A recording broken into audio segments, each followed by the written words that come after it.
राम जी सभी को। I hope so सब ठीक होंगे। जय माता रानी, जय माता दी। और भाई मैं सुबह 5 बजे से ही लगी हुई थी, तो 6 बजे मैं पापा को लेके आ गई। ज़्यादा मैं लेट आई क्योंकि मुझे छुट्टी थी, तो मैं आराम से लेके आऊँगी डायलिसिस सेंटर, तो इसलिए मैं आराम से लेके आई क्योंकि कुछ चाय पानी खाना पीना बना के लेके आई हूँ। खाना पीना तो क्या, बस ये था, चाय पानी बना लिया था क्योंकि मम्मी पापा के लिए भी बनानी थी और अपने लिए भी और घर वालों के लिए भी।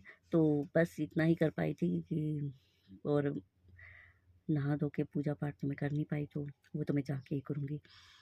तो नवरात्रे रख रखे हैं, आप लोगों ने भी रख रखे होंगे। जिन्होंने नहीं रख रखे उनको भी जय माता दी, और वो भी शुद्ध मन से अभी रहेंगे, मुझे पता है। क्योंकि जो भाई हर किसी के बस की नहीं है व्रत रखना, और व्रत करना ज़रूरी भी नहीं है। माता रानी ये नहीं कहती भूखे मरो, खाओ पियो मौज लो, और बस शांति से अपना अच्छे से एंजॉय करो नवरात्रि, भक्ति में, भक्ति भाव में, श्रद्धा, भजन कीर्तन में, जो भी। तो मैं डायलिसिस सेंटर आई हुई थी, यहाँ दीनदयाल हॉस्पिटल है ये।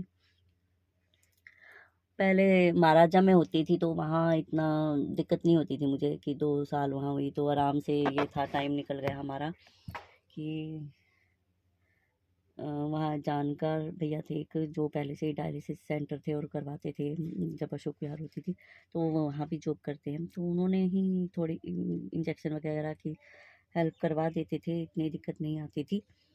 और ऑटो वगैरह भी बुक करा देते थे, आने की भी दिक्कत नहीं होती थी, जाने की मैं छोड़ आती थी, या मेट्रो से भी चले जाते थे, तो सीधा ही पड़ता रास्ता। यहाँ थोड़ा आने को तो यहाँ भी आ जाते चले जाते थे, पर अभी उनकी आंखें बनी हैं, थोड़ी वीकनेस आ रखी है, कभी बीपी हाई कभी बीपी डाउन हो जाता है, इसलिए आना पड़ रहा है।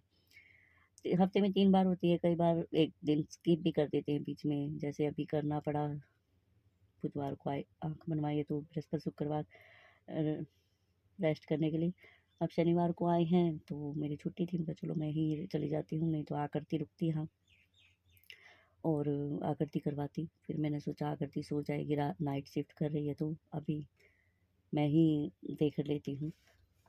तो और अगर ये भी यहाँ भी कोऑपरेटिव है सारा स्टाफ, क्योंकि अगर नहीं आते और मैं छोड़ के भी चली जाती, तो चाय पानी भी दिलवा देते हैं, खाना पीना जो मंगवाना हो मंगवा देते हैं। और छुट्टी के टाइम घर के लिए कैब, रिक्शा, ऑटो या फिर एम्बुलेंस जो भी हो वो बुक करा देते हैं।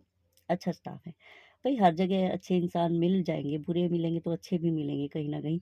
और अगर आप अच्छे हो तो 80% आपको अच्छे मिल ही जाते हैं, ज़रूरी नहीं सामने वाला वही अच्छा हो जिसके साथ आपने अच्छा किया हो, आपको कहीं ना कहीं नेकी का फल मिलता ही है।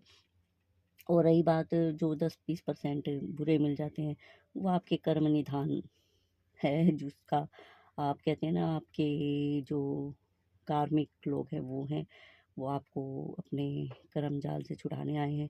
आपने पिछले जन्म में उनके साथ कुछ बुरा किया होगा, तो इसलिए वो करने आए। तो मैं यही सोच के उन्हें छोड़ देती हूँ कि भाई मेरे पिछले जन्म में मैंने इनके साथ बुरा किया था, इसलिए ऐसा हो रहा है मेरे साथ। और जब अच्छे मिलता है कि ये मेरे इस जन्म का फल है, कि मैंने इस जन्म में मैं बहुत अच्छा कर रही हूँ, तो मुझे इस जन्म का इस जन्म में ही मिल रहा है। तो सबकी अपनी अपनी थिंकिंग होती है, अपने दुखों को दूर करने की, और अपने अपने इन सारी चीज़ों को भाड़ में जाओ कहने की। तो मेरी ये थिंकिंग रहती है। और कैसे चल रहे हैं नवरात्रि सभी के बताना। और मैं यहाँ 3-4 घंटे ऐसे ही गाड़ी में बैठी रहूँगी तब तक के लिए। जय माता दी, जय राम जी की।